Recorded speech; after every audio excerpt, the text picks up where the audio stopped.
അപ്പൊ എല്ലാവരും പൂർണ്ണ ആത്മവിശ്വാസത്തിലാണ്.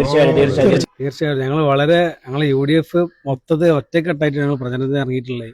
യുവാക്കളും നാട്ടിലെ കാര്യപ്പെട്ട കാരണന്മാരും പ്രായമുള്ള ആളുകളും യുവാക്കളും ചെക്കന്മാരും മൊത്തത്തിൽ എല്ലാവരും അടക്കിയിട്ടാണ് ഞങ്ങൾ പ്രചരണം നടത്തുന്നത്. ഞങ്ങൾക്ക് നല്ല ആത്മവിശ്വാസമുണ്ട് ഞങ്ങൾ ജയിക്കുന്നുള്ളത്. നമുക്കറിയാം ഒരുപാട് തീർത്ഥാടകർ ഒരുപാട് മമ്പുറത്ത് പൊതുസമാന മണ്ണിലാണ് നമ്മളുള്ളത്. അതുകൊണ്ട് തങ്ങപ്പാപ്പന്റെ ചാരത്ത് ഒരുപാട് തീർത്ഥാടകർ വരുന്നവരാണ്. ഈ അവസാന ലാപ്പിലെത്തുമ്പോൾ UDF ക്യാമ്പ് വിജയപ്രതീക്ഷ? തീർച്ചയായിട്ടും 100% വിജയപ്രതീക്ഷയിലാണ്. അതൊരു സംശയം ഞങ്ങൾക്ക് ആർക്കില്ല. തെരഞ്ഞെടുപ്പിലെ UDF ഒറ്റക്കെട്ടാണ്. കാരണം റഷീദ് സംബന്ധിച്ചിടത്തോളം നമ്മൾ നിഷ്പക്ഷ വോട്ടിൽ കുറവ് വീഴുമെന്ന് ഞങ്ങൾക്ക് പ്രതീക്ഷിക്കുന്നത്. കാരണം അദ്ദേഹത്തിന്റെ വികസനമാണ്.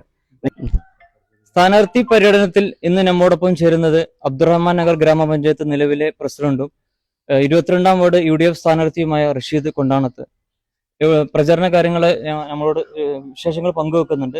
പ്രചരണ തിരക്കിനിടയിലും നമ്മളെല്ലാവരും ഒന്ന് പ്രചരണത്തിലാണുള്ളത്. രാവിലെ ഇറങ്ങിയതാണ്, പ്രചരണത്തിന്റെ തിരക്കിലാണുള്ളത്. ഏതായാലും നമ്മളെ വാർഡിലെ വിവിധ ഭാഗങ്ങളിൽ നമ്മൾ പ്രചരണം നടത്തുമ്പോൾ ഞങ്ങളെല്ലാവരും UDFന്റെ ഒറ്റക്കെട്ടായി പ്രവർത്തനം നടത്തുമ്പോൾ നല്ല റിസൾട്ടാണ് പൊതുവേ ഉള്ളത്.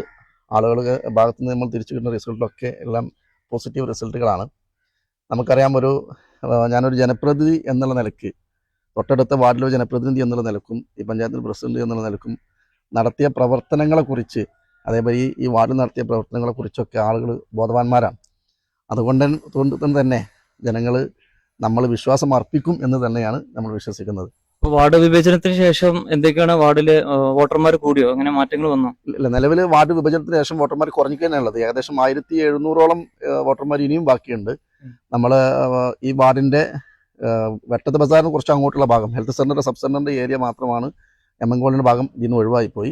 ബാക്കിയുള്ള ഏരിയകളൊക്കെ ഇത് നിലനിൽക്കുന്നുണ്ട്. ഏകദേശം 1700ഓളം വാർഡ് പഞ്ചായത്തിന് ഏറ്റവും വലിയ വാർഡിൽ വോട്ടർമാരുള്ള ഒരു വാർഡാണ് ഇപ്പൊ നിലവിലെ 22ാം വാർഡ് മമ്പുറം എന്ന് പറയുന്നത്. ഇപ്പൊ പ്രചരണത്തിന്റെ അവസാന ലാപ്പിലേക്ക് കടന്നിട്ടുണ്ട്.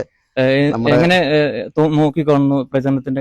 നമ്മളെല്ലാവരും നമ്മളെ UDFന്റെ ബൂത്ത് കൺവീനർമാരും ചെയർമാൻമാരൊക്കെ ഉണ്ട്. എല്ലാവരും KMCC നേതാക്കന്മാരുണ്ട്, നമ്മളെ പ്രവർത്തകരൊക്കെ എല്ലാവരും ഉണ്ട്.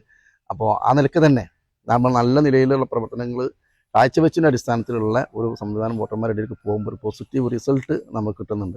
ആ ഒരു സന്തോഷമുണ്ട്. പിന്നെ ഇവിടെ ഉണ്ടാവും, ഇപ്പം നിലവിലെ ഈ വാർഡിൽ കുറച്ച് പ്രശ്നങ്ങളൊക്കെ ഉണ്ട്.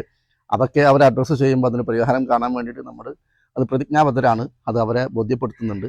ആ കാര്യങ്ങളൊക്കെ ഓരോ ഭാഗങ്ങളിലും, ഇപ്പോൾ പുൽപ്പറമ്പ് ഏരിയ, അതേപോലെ തന്നെ മൂഴിക്കൽ ഏരിയ, അങ്ങനെയൊക്കെ ഓരോ ഏരിയയിലും ഇനിയും ഒരുപാട് വികസനങ്ങൾ കൊണ്ടുവരേണ്ടതുണ്ട്.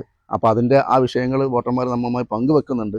അതേപോലെ തന്നെ കുടിവെള്ള പദ്ധതിയുമായി ബന്ധപ്പെട്ട് 1-2 വിഷയങ്ങളുണ്ട്. അങ്ങനെ ആ വിഷയങ്ങളൊക്കെ നല്ല രീതിയിൽ ആളുകൾ നമ്മളുമായി പങ്കുവെക്കുമ്പോൾ അതൊക്കെ ഈ നാടിന് വേണ്ടി ചെയ്തു കൊടുക്കണം എന്ന് ആഗ്രഹിക്കുന്നുണ്ട്. തിരഞ്ഞെടുക്കപ്പെടുകയാണെങ്കിൽ ആ പ്രശ്നങ്ങളൊക്കെ, പ്രയാസങ്ങളൊക്കെ നാടിന് വേണ്ടി ചെയ്തു തീർത്ത് നല്ല രീതിയിൽ അവർക്ക് വേണ്ടി ഇത് പ്രവർത്തിക്കണമെന്നാണ് ആഗ്രഹിക്കുന്നത്. ഈ അവസാന ലാപ്പിലെത്തുമ്പോൾ UDF ക്യാമ്പ് വിജയപ്രതീക്ഷ? തീർച്ചയായിട്ടും 100% വിജയപ്രതീക്ഷയിലാണ്. അതൊരു സംശയം ഞങ്ങൾക്ക് ആർക്കില്ല. ഞങ്ങളെല്ലാവരും ഉണ്ടല്ലോ, എല്ലാവരും. പൊതുവെ മമ്പുറം ഒരു ചർച്ചാ വിഷയമായിട്ടുണ്ട്. കടുത്ത പോരാട്ടം, ത്രികോണ മത്സരമൊക്കെ നടക്കുന്നതൊക്കെ സോഷ്യൽ മീഡിയയിൽ പ്രചാരണമുണ്ട്. അങ്ങനെ ഒരു ത്രികോണ മത്സരം ഉണ്ടോ? സ്ഥാനാർത്ഥികൾ എന്ന് പറയുമ്പോൾ നമുക്കറിയാം, UDF ഉണ്ട്, LDF ഉണ്ട്, അതേപോലെ തന്നെ BJPക്ക് സ്ഥാനാർത്ഥിയുണ്ട്, SDPക്ക് സ്ഥാനാർത്ഥിയുണ്ട്. 4 സ്ഥാനാർത്ഥികളുണ്ട്. സ്വാഭാവികമായിട്ടും പിന്നെ വോട്ടർമാരാണല്ലോ തീരുമാനിക്കേണ്ടത്. അത് അവർക്ക് വിട്ടുകൊടുക്കുക. ഞങ്ങളെ സംബന്ധിച്ചിടത്തോളം ഞങ്ങൾക്ക് വിജയപ്രതീക്ഷ ഉണ്ട്. ബാക്കിയുള്ളത് വോട്ടർമാർ തീരുമാനിക്കട്ടെ. ഏകദേശം കഴിഞ്ഞ 2.5 വർഷത്തോളം പഞ്ചായത്ത് പ്രസിഡന്റായിട്ട് സേവനം അനുഷ്ഠിച്ചു. എന്ത് തോന്നുന്നു? ഏകദേശം 2 വർഷത്തോളാണ് പ്രസിഡന്റ് എന്നുള്ള നിലക്ക് നമ്മൾ പ്രവർത്തനമായിട്ട് മുന്നോട്ട് പോയത്. ആ നിലക്ക് തന്നെ ഒരുപാട് പ്രവർത്തനങ്ങൾ ഈ അവസാന 2 വർഷത്തിൽ നമ്മൾ ഒരുപാട് പ്രവർത്തനങ്ങൾ, നമ്മൾ വികസന പ്രവർത്തനങ്ങൾ കഴിഞ്ഞ അതിന് മുന്നേ തുടങ്ങി വെച്ച പ്രവർത്തനങ്ങൾ പൂർത്തീകരിക്കാൻ വേണ്ടിയിട്ടും, അതേപോലെ തന്നെ ഒരുപാട് പുതിയ പദ്ധതികൾ നമ്മൾ കൊണ്ടുവരാൻ നമുക്ക് സാധിച്ചിട്ടുണ്ട്. ഏകദേശം നമുക്ക് കഴിഞ്ഞ കാലങ്ങളിൽ വിഭിന്നമായി 8 കോടി 9 കോടി രൂപയുടെ വികസന പ്രവർത്തനങ്ങളാണ് നമ്മൾ ഈ വർഷം നമ്മൾ നടപ്പിൽ വരുത്തിയത്. 2025-26 വാർഷിക പദ്ധതിയിൽ ഉൾപ്പെടുത്തിയ ഏകദേശം 80% പ്രവർത്തികളും പൂർത്തീകരിച്ചിട്ടാണ് ഞങ്ങൾ ഇപ്പോൾ നിലനിൽക്കുന്നത്. ഇനി ഈ വാർഷിക പദ്ധതിയിൽ കുറച്ച് പ്രവർത്തികൾ മാത്രമാണ് ബാലൻസ് ഉള്ളത്. അതിന് ഒരുപാട് സഹായങ്ങൾ ഉദ്യോഗസ്ഥന്മാരുടെ ഭാഗത്തുനിന്നും അതേപോലെ നാട്ടുകാരുടെ ഭാഗത്തുനിന്നും കിട്ടിയത് കൊണ്ട് മാത്രമാണ് അതൊക്കെ പൂർത്തീകരിക്കാൻ സാധിച്ചത്. ആ ഒരു സന്തോഷം നിലവിലുണ്ട്.